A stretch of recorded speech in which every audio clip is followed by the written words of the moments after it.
การนี้ก็จะเป็นเวลาทำนักเรียนร่วมกันกับคณะสงฆ์และอาจารย์ในการเป็นต้นเสียการทำวัดในภาคค่ำวันนี้ตั้งจิตนอบน้อมพร้อมเพรียงกราบ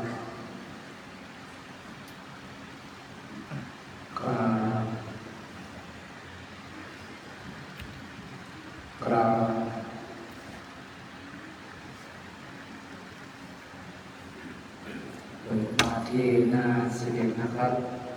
ธรรมะเย็นปารา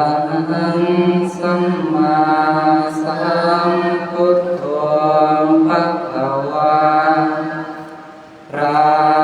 ผู้มีพระภาคเจ้าเป็นพระอรหันต์ได้เกินกิเลสเกินทุกข์สิ้นเชิงตรัสรู้ชอบได้โดยพระองค์เองพุทธังภคะวันตังอะภิวาเทมิข้าพระเจ้าอะภิวาทพระผู้มีพระภาคเจ้าผู้รู้ผู้ตื่นผู้เบิกบานครับสวากขาโต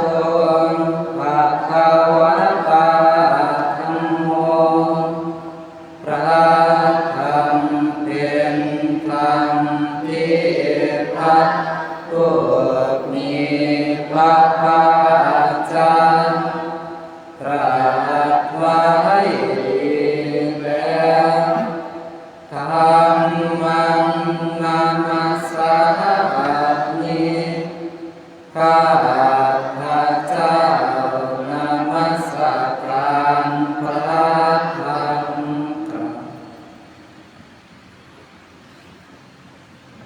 ส่วนปฏิปันโนภะคะวะโตสาวกสังโฆพระสงฆ์สาวกของพระผู้มีพระภาคเจ้าปฏิบัติดีแล้วสังฆัง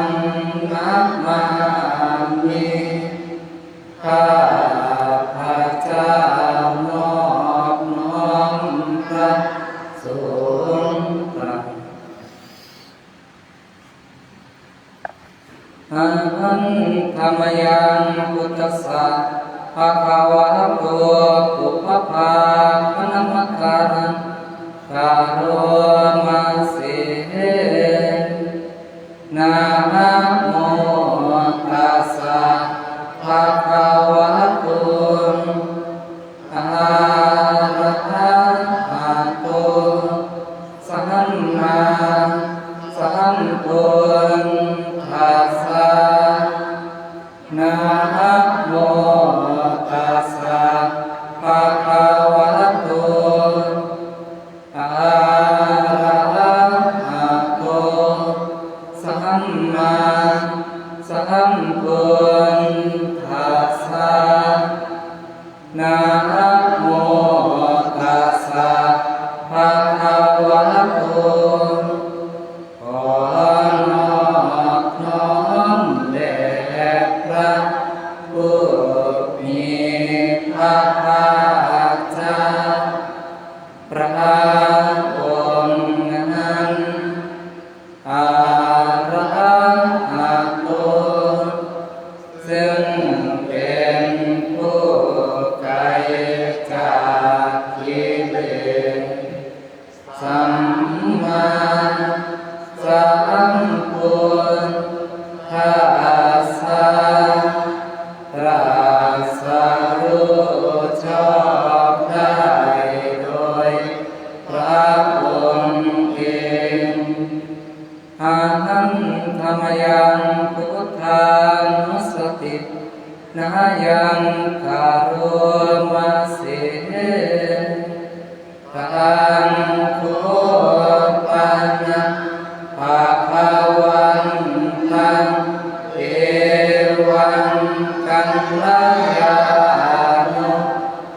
ติสัทโธอะปุคโตก็อิติสัพพันนามของพระผู้มีพระภาคเจ้านั้นได้พ้นไปแล้วอย่างนี้ว่ายิติปิโสภะคะวาเพราะเหตุอย่างนี้อย่างนี้พระผู้มีพระภาคเจ้านั้นอารังเป็นผู้ไกลจากกิเลสสัมมาสัมพุทโธเป็นผู้ตรัสรู้ชอบได้โดยพระองค์เองวินิจฉาจารณสัมปันโน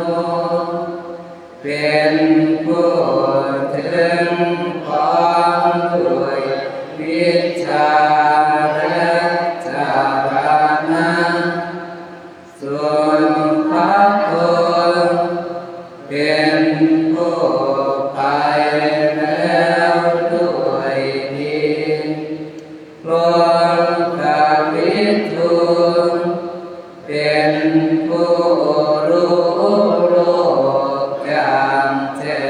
มแจ้งอนุตตรปุริสธรรมสารถิ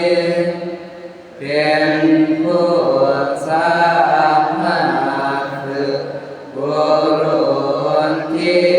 สมควรฝึกได้อย่างไม่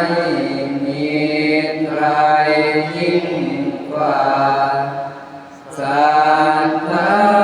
เทวมนุษสานังเป็นผู้สอนของเทวดาและมนุษย์ทั้งหลายพุทโธเป็นผู้รู้ผู้ตื่นผู้เบิกบานด้วยธรรมภาวะติเป็นผู้มีความจำเป็นจำแนกสั่งสอนศาสนามีนักจิตมิสารนังอัญญังพุทโธมีสารนังวารังสารนังอื่นของข้าพเจ้าไม่มีพระพุทธเจ้าเป็นสารณะอันประเสริฐของข้าพเจ้าเอเตนะสัจวัตเถนะวัฏเถยังสัพพุสาสเนด้วยการกล่าวคำสัตย์นี้ข้าพเจ้าเพียงเจริญในพระศาสนาของพระศาสดาพุทธังเนวะทัพมานิ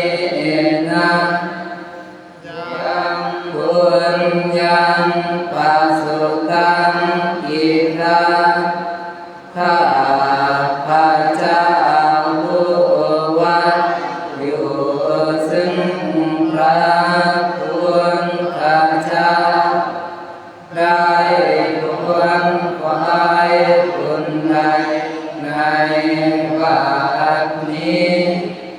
สัพเพติอันตรายานิมานิสุงตัสสะเตสัสสะอันตรายทั้งปวงอย่าได้มีแก่ข้าพเจ้าด้วยเดชแห่งบุญนั้นกายเยนะวาจายาวะเจตัสสาวาด้วยกายก็ดีด้วยวาจาก็ดีด้วยใจก็ดีปุถเทกุกรรมปะกะตังมายายังกรรมหน้าที่เตียนอันใดที่ข้าพระเจ้ากระทำแล้วในพระคุณเจ้าพุทโธปฏิคันหาตุอาจายันตังขอพระคุณเจ้าจงงดซึ่ง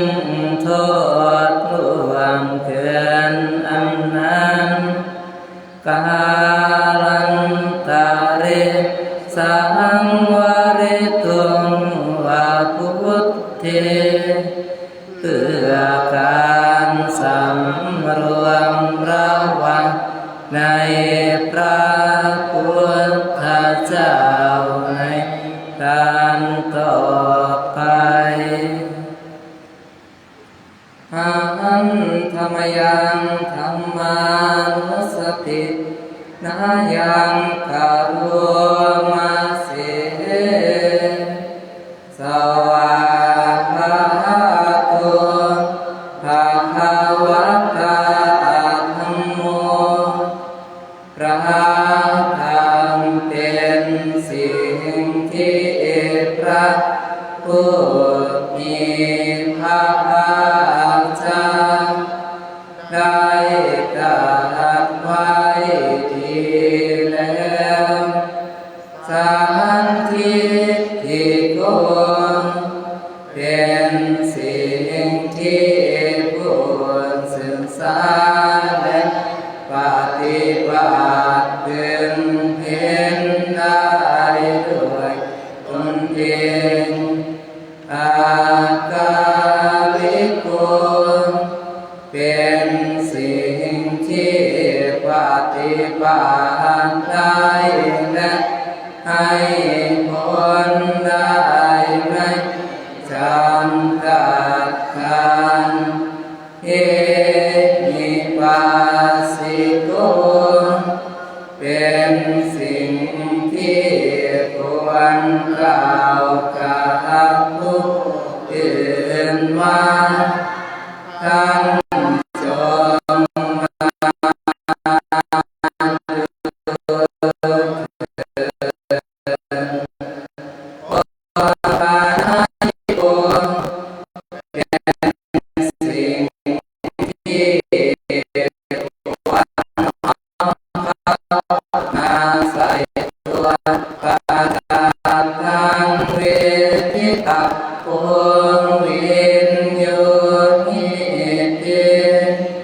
เป็นสิ่งที่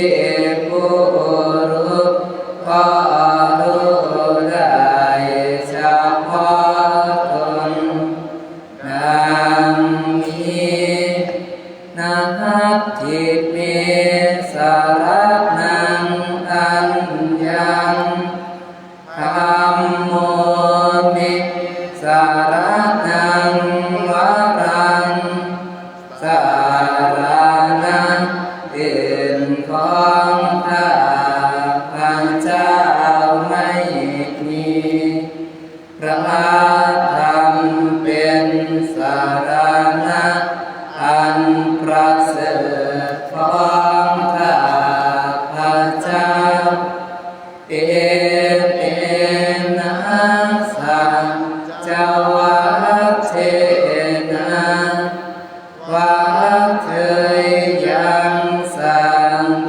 ศาสนิ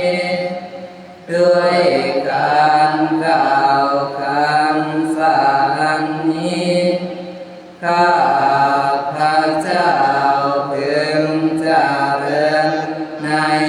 พระศาสนาของพระศาสดาธรรมังเนวัฏฏัมมานินะยังปุญญังปัสสุตังอิทธาข้าพระเจ้าผู้ว่าอยู่ซึ่งพระธรรมได้ควรขวายบุญรักในบัดนี้เอติอันตรายานิมาเทสุตาสเตสัสสะอันตรายทั้งปวงอย่าได้มีแก่ข้าพระเจ้าด้วยเดชแห่งบุญนั้นกายนะวาจายาวะเจตสาวาด้วยกายก็ดีด้วยวาจาก็ดีด้วยใจก็ดีธรรมเมตุกรรมะปะกตังมายายังกรรมหน้าที่เตียนอันใดที่ข้าพระเจ้ากระทำแล้วในพระธรรมธัมโมปฏิคันหา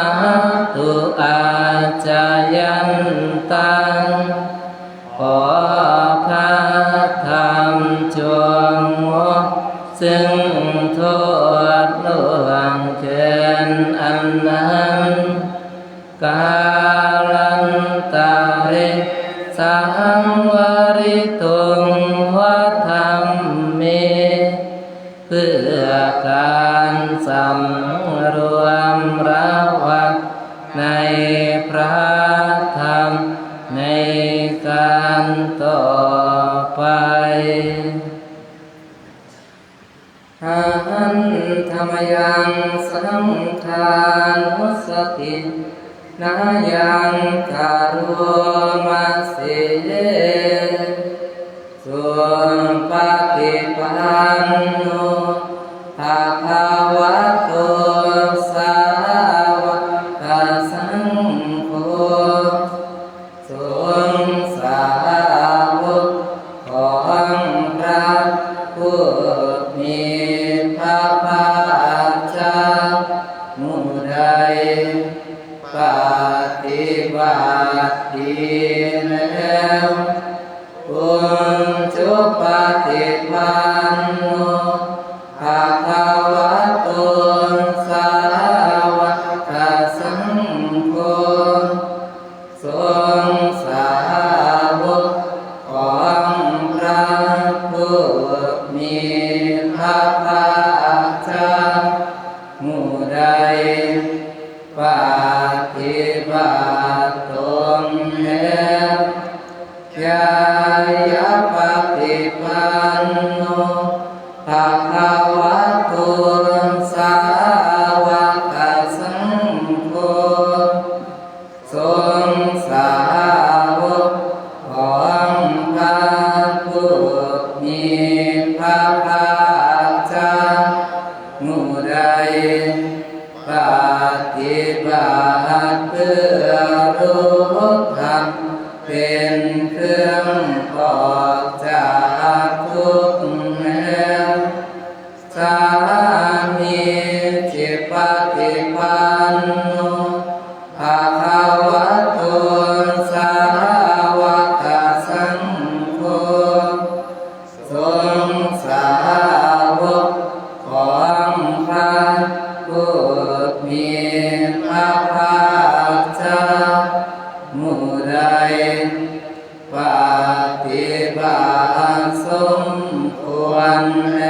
วญาติธรรมได้แก่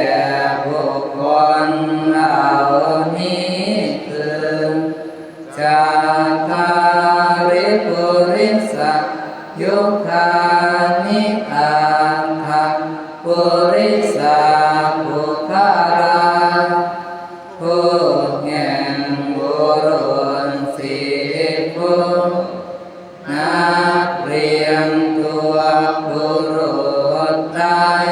8 บุรุษเอสาภะคะวะโตสาวกสังโฆนั่นแหละ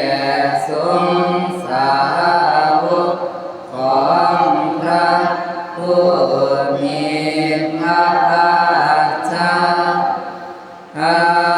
หุเนยโยมเป็นสมควรแก่สักการะที่เขานำมาบูชาพระหุเนยโยมเป็นสมควรแก่สักการะที่เขาจัดไว้ก่อนมาข้าที่เนยโยมเป็นผู้ควรรับทั้งศีลธรรมอัญชลีกรัตนิโยมเป็นผู้ที่บุคคลทั่วไปควรทำอัญชลีอนุตตรังปุญญาเกตังโลกัสสติเป็นเนื้อนาบุญของโลกไม่มีนาบุญอื่นยิ่งกว่างานนี้นักที่มีสารนังอันยังสังโฆมีสารนังวารังสารนังอื่นของข้าพเจ้าไม่มีพระสงฆ์เป็นสารณะอันประเสริฐของข้าพเจ้าเอเทนะสัจวะเจนะวะเทยังสัตตุสัสสะเนด้วยการกล่าวคำสรรนี้ข้าพเจ้าเป็นเจริญในพระศาสนาของพระศาสดาสังฆังเมวัฏฐัมมานินะยังปุญญาภาสุตังอิทังข้าพเจ้าผู้ว่าอยู่ซึ่งพระสงฆ์ได้ควรควายบุญใดในบาทนี้สัพเพปิอันตรายามิมาเนสุตังสัตเตสัสสะอันตรายทั้งปวงอย่าได้มีแก่ข้าพเจ้าด้วยเดชแห่งบุญนั้น กายนวาจยวะเจตสาวาด้วยกายก็ ดีด้วยวาจาก็ดีด้วยใจก็ดีสังเฆกุกรรมะปะกะตังมายายังกรรมหน้าที่เพียรอันใดที่ข้าพระเจ้ากระทำแล้วในพระสงฆ์สังโฆปฏิคันหาตุอาจายันตังขอพระสงฆ์จงงดซึ่งโทษล่วงเกินอันนั้นกาลันตาริสังวริตุงวสังเฆเพื่อการสำรวมระวังในพระสงฆ์ในการต่อไปเชิญนั่งพักเพียบลงครับธรรมปาหังปาทะหน้าที่68ครับ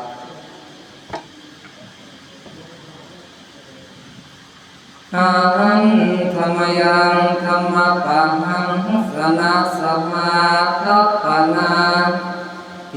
วจนะปาทังฐานามาเสอา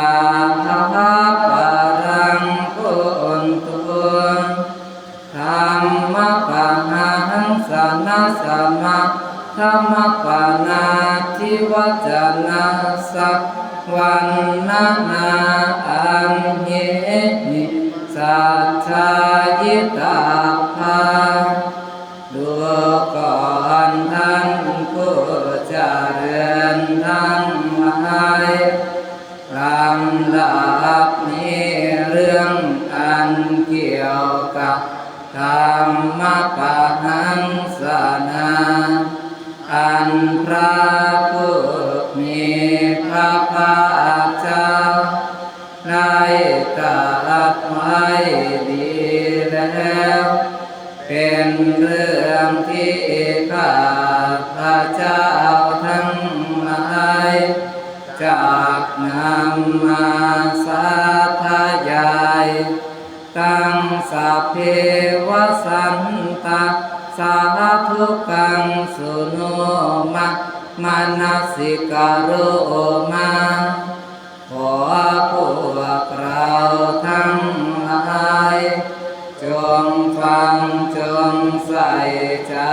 ให้ดีเพื่อสำเร็จประโยชน์สืบต่อไปเอวังสวากขาโต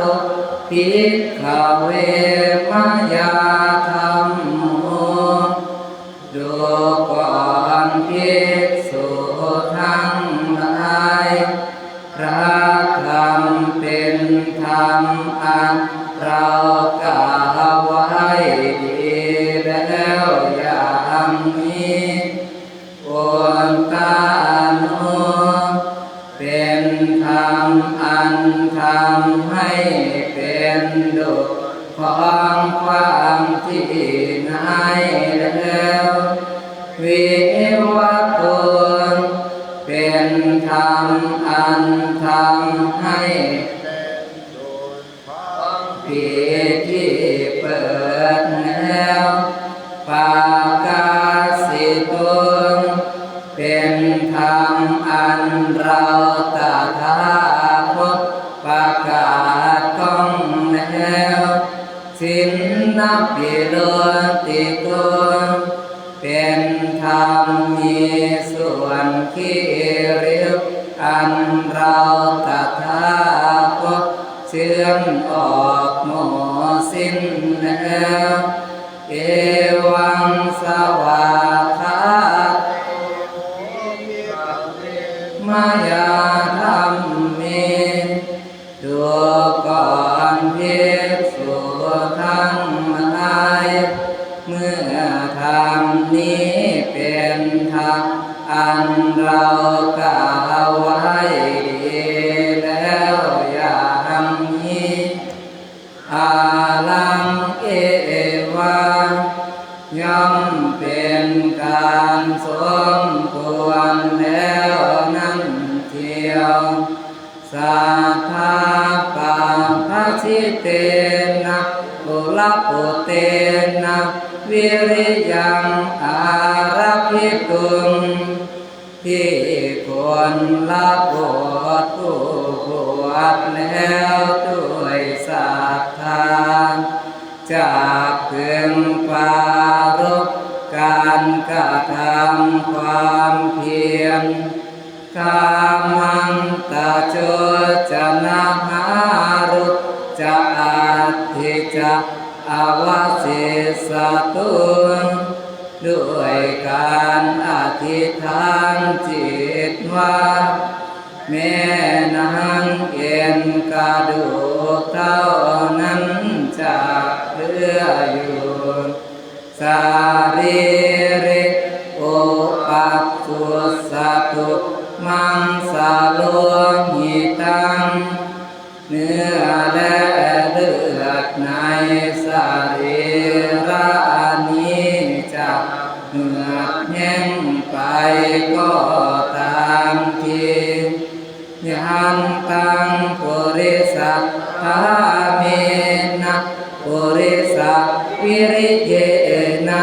ปุริสัพปาระกาเมนะปัตตาพังประโยชน์ใดอันบุคคลจะพึงลุกถึงได้ด้วยกำลังด้วยความเพียรความบากบั่นของบุรุษนาตังอัปวะปุณิตวะปุริสัสสะวิริยัสสะสันธานะภวิสติทิถ้ายังไม่บรรลุประโยชน์นั้นแล้วจากหยุดความเพียรของบุรุษเสียเป็นไม่มีดังนี้ทุกขังกิจภเวทุสิโตวิหารติตัวก่อนภิกษุทั้งหลายคนผู้เกียจคร้านย่อมอยู่เป็นทุกข์พวกกินโนปาปะเกหิอกุสาเลหิธรรมเมหิพระคนอยู่ด้วยอกุศลธรรมโมกทั้งหลายด้วยมาหันตันจะสะทักทั้งปริหาเปติย่อมทำประโยชน์อันใหญ่หลวงของตนให้เสื่อมด้วยอารัตถวิริโยจะโคภิกขเวสุขังวิหารติตัวก่อนภิกษุทั้งหลายพวกคนผู้มีความผิดอันปาลบแล้วย่อมอยู่เป็นสุขปาวิวิตตัวปาปะเกหิอกุสาเลหิธรรมเมหิสงัดแล้วจากอกุศลธรรมอันลามกทั้งหลายด้วย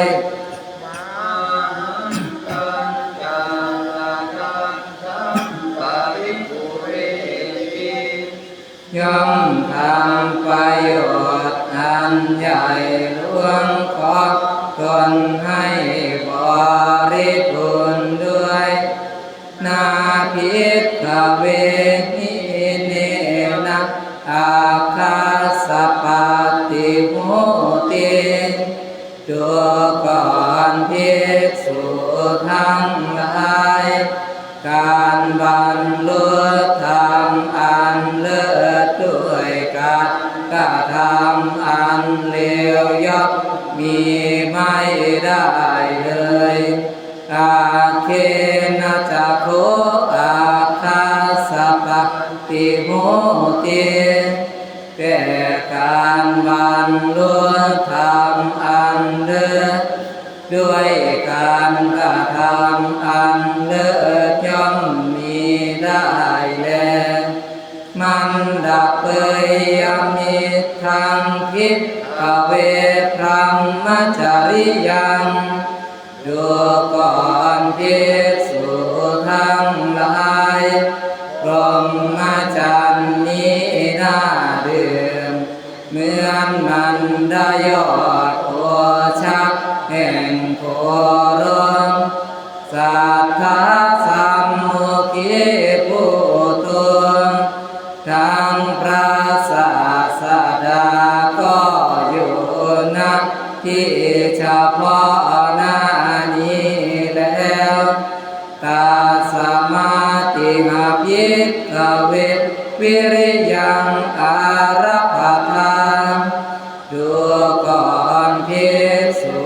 ทั้งหลายเพราะเหตุนั้นแลเธอทั้งหลายจงปรารภความเพียรเถิดอาปาตาสปาติยาเพื่อการบรรลุซึ่งธรรมอันยังไม่บรรลุอานาทิคขตาสะอธิคมายาเพื่อให้เข้า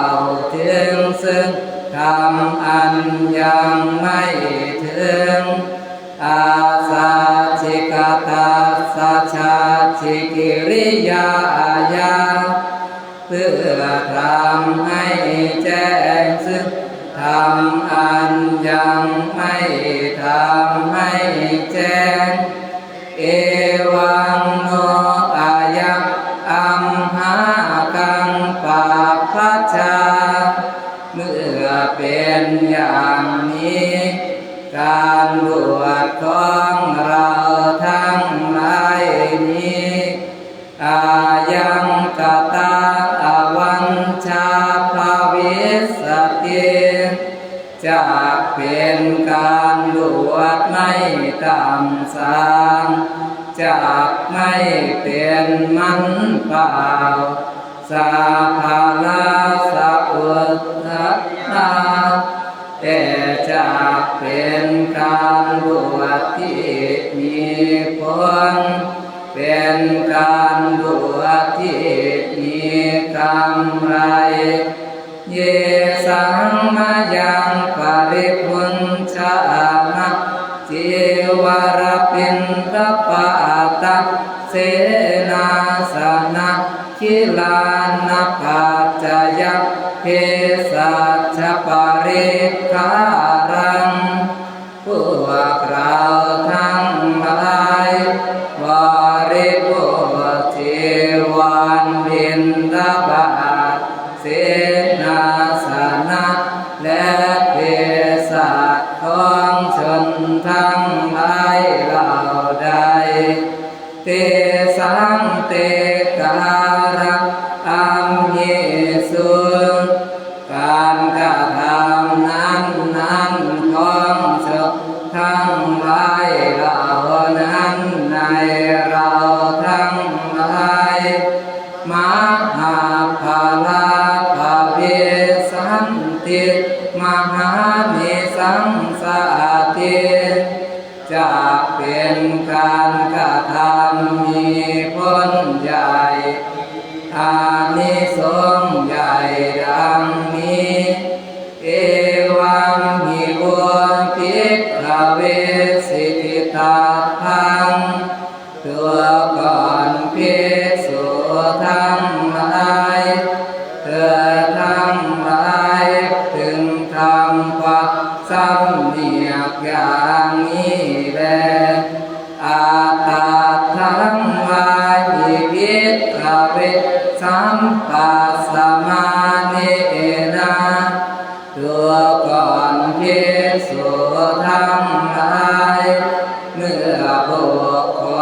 มองเห็นอยู่ซึ่งประโยชน์ตนก็ตามอาลาเมวะอัปปมาเทนะสัมปาเทตุงก็ควรแล้วนั่นเทียวเพื่อยังประโยชน์ตนให้ถึงความด้วยความไม่ประมาทปารัตถังวานิภิกขเวสัมปัสสมาเนนะดูก่อนภิกษุทั้งหลายเมื่อบุคคลมองเห็นอยู่ซึ่งประโยชน์แห่งชนเหล่าอื่นก็ตามอาลาเมวะอัปปมาเทนะสัมปาเทตุงก็ควรแล้วนั่นเทียวเพื่อยังประโยชน์แห่งชนเหล่าอื่นให้ถึงพร้อมด้วยความไม่ประมาทอุปยัตถังวานิภิกขเวสัมปัสสมาเนนะตัวก่อนภิกษุทั้งหลายเมื่อบุคคลมองเห็นอยู่ซึ่งประโยชน์ทั้งสองฝ่ายก็ตามละเมวะอัปปมาเทนะสัมปาเทตุงก็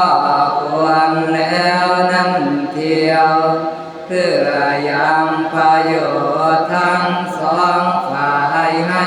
ถึงพร้อมด้วยความไม่ประมาทอิติ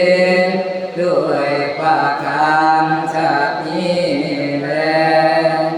ปัทนัตถปัทคาถา93ครับหันธรรมยังปัทนัตถปันนาคาถาโย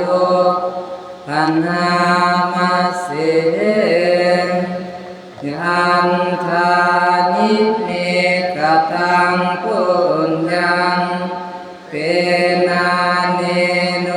ทิเสนาจาเก็บปังชาจิกาเรยะนังธรรมเมโลกุณตาเรนาวาบุญใดที่ข้าพระเจ้าได้ทำในบัดนี้เพราะบุญนั้นและการอุทิศแผ่ส่วนบุญนั้นขอให้ข้าพระเจ้าทำให้แจ้งโลกุตรธรรมก้าวในทันทีสัจเจตาวะอาภัพโภหังสังสาเรปนาสังสารังข้าพระเจ้าเป็นผู้อาภัพอยู่ยังต้องท่องเที่ยวไปในวัฏฏะสงสารนิยตัวโพธิสัตว์โตวักสัมพุนเทนะวิยากโตนาทารสภิอาภะปัฏฐานานิปปาปุเนยยังขอให้ข้าพระเจ้าเป็นเหมือนโพธิสัตว์ที่เที่ยงแท้ได้รับพยากรณ์แต่พระพุทธเจ้าแล้วไม่ถึงฐานะแห่งความอาภัพ18อย่างปัญจเวรานิวะเชยยังพระเมยยังศีลารักขานิปัญจกาเมอาลาโภหังวาเชยยังกามปังก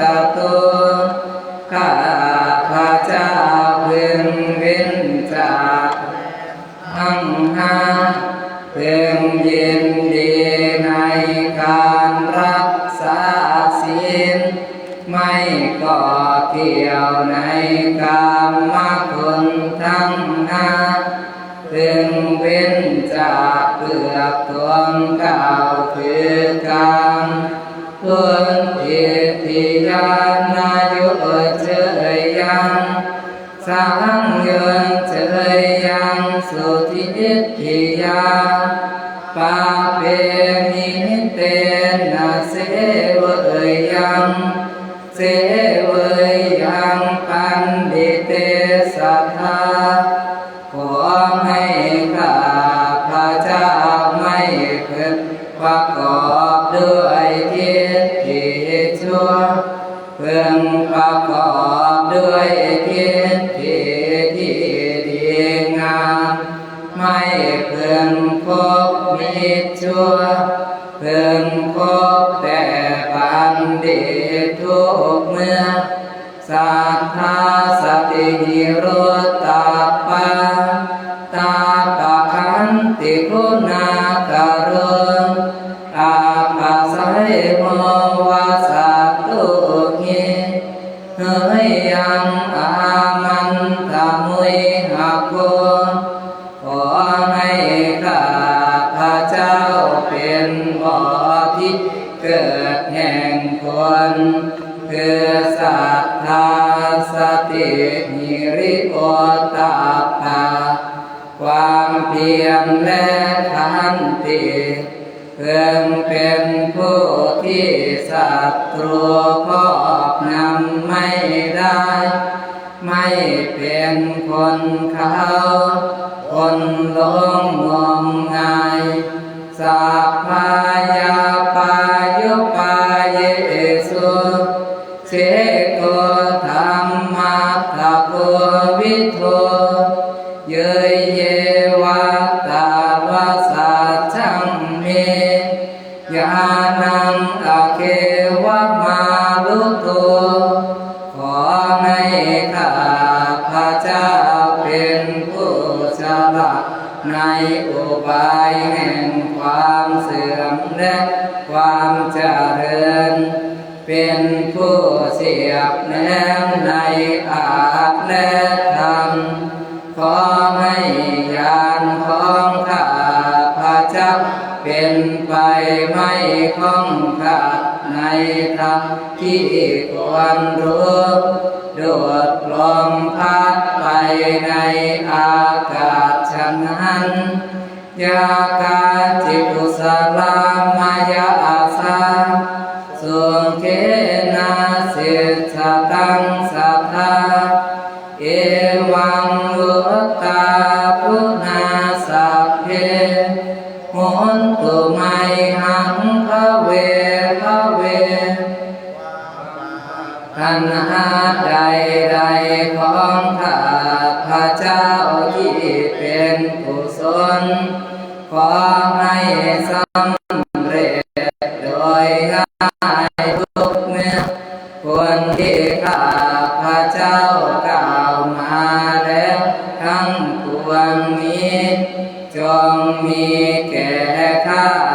พระเจ้าทุกคนยะถาอุปัชฌติโลเกสัมพุนโทโมกขเทสะโกตาธามุตโตปุกัมเมหิละโทกาโสภเวยหังเมื่อใดพระสัมมาสัมพุทธเจ้าผู้แสดงธรรมเครื่องพ้นทุกข์เกิดขึ้นแล้วในโลกเมื่อนั้นขอให้ข้าพระเจ้าพ้นจากกรรมอันชั่วช้าทั้งหลายเป็นผู้ได้โอ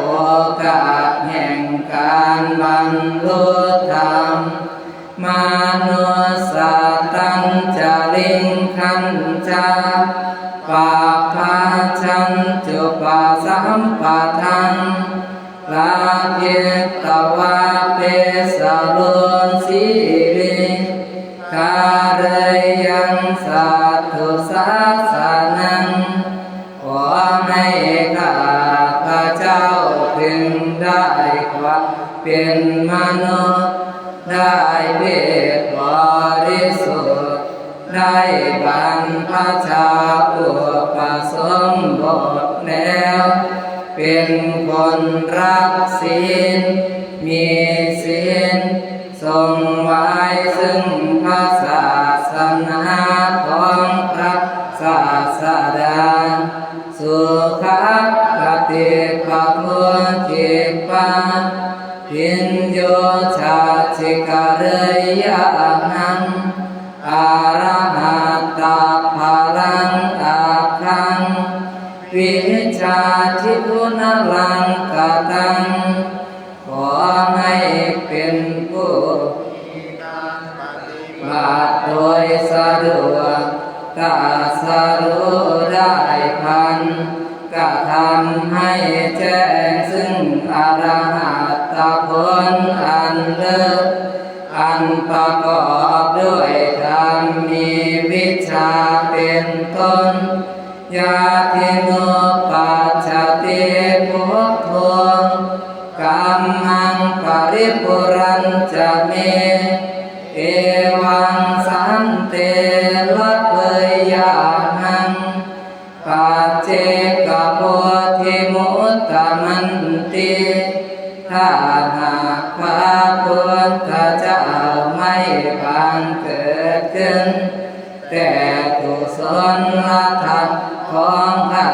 พระเจ้าเต็มเปี่ยมแล้วเมื่อเป็นเช่นนั้นขอให้ข้าพระเจ้าพึงได้ยาเป็นเครื่องรู้เฉพาะตนอันสูงสุดเถิดเปิดกรรมหน้าที่30ครับ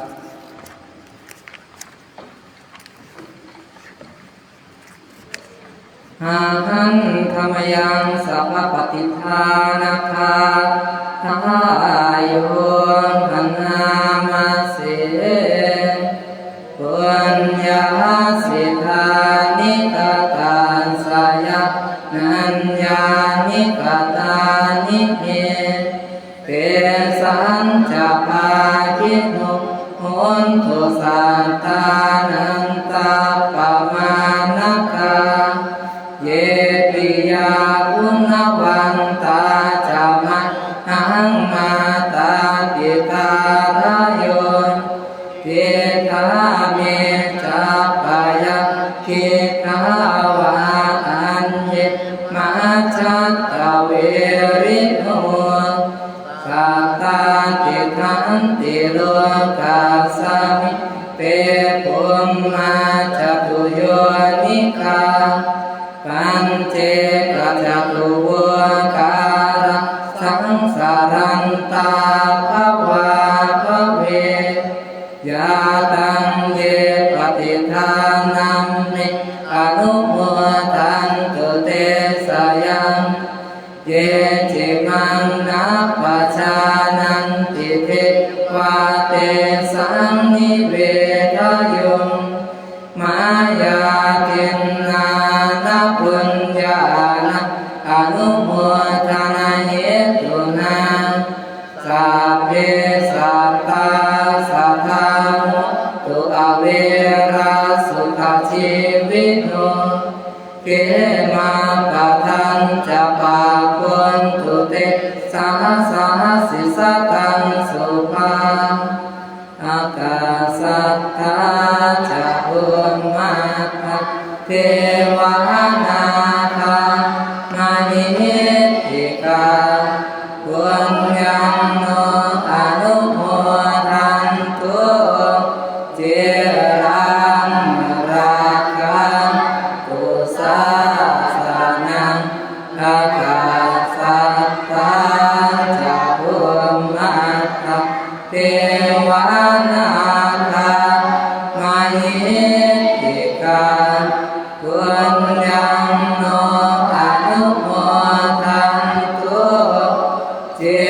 รังราคันตุปานิโนอาคาสัทธา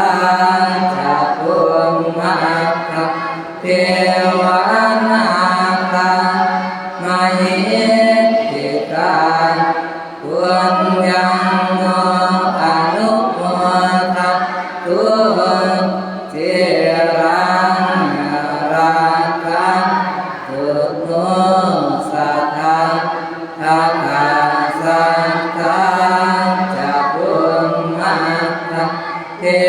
วานาคามาหิติกาปุญญังโนอนุโมทะตุสุนทิกาชังตุเทวตาคาตังเขมิอานิภัสสุรตังจะสันตุอานาตุราตุสุขิตังอเวริเทวังมนุสาจะปัจจาจะเสริปังทานุภาสิจะสัพพะภวันตังการทำวัดเย็นในภาคค่ำวันนี้ก็สมควรแก่เวลาครับพวกเก่าขึ้นไหว้พระเจดีย์ครับ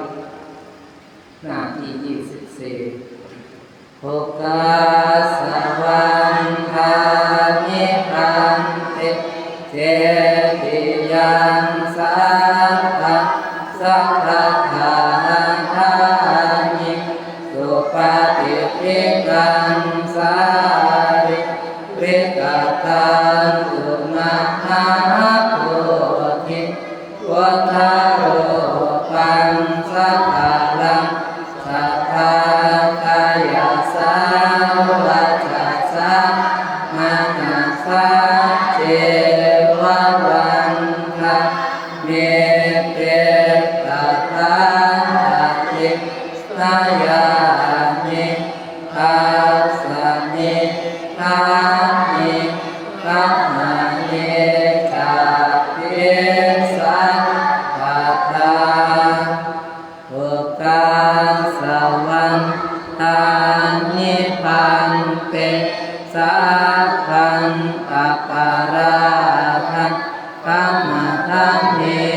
พันเตมายาคาทังปุญญังสามินาอนุโมทิตาพังสามินาคาทังปุญญังไนทังตาตาพังสาธุ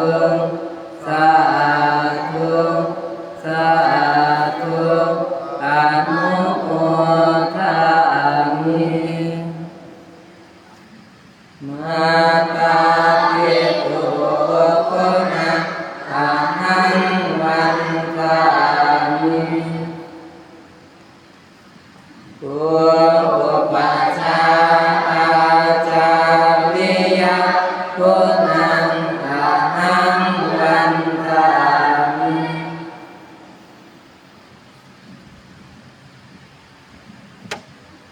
ครับน้อมระลึกถึงคุณแม่ครูบาอาจารย์คุณหลวงปู่สมโพธิโชติปัญญาคำครับ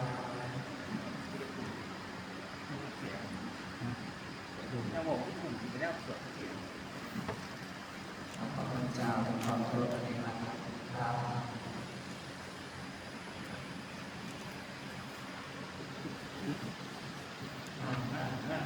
ตรงนี้พร้อมเพียงกราบกราบกราบสาธุธรรมจารย์นะพ่อกราบแม่กราบจีพร้อมเพียงกราบกราบกราบสาธุสาธุอนุโมทามิบทรักษาคุณพ่อคุ้มครองร่มเย็นเป็นสุขทุกคนครับอาจารย์นิมนต์ปาโรมีอะไรไหมครับลูกเนรเอาไม้อาจารย์ไหมลูกนิมนต์นิมนต์เอาไม้ไว้อาจารย์หยุดมือเลย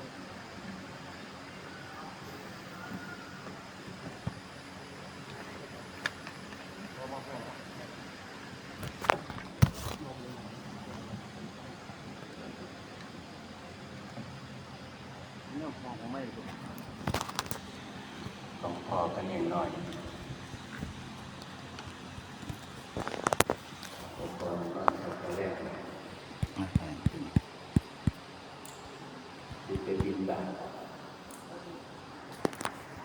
เกี่ยวบาทว่าจะไปยิงบาทอันนี้เป็น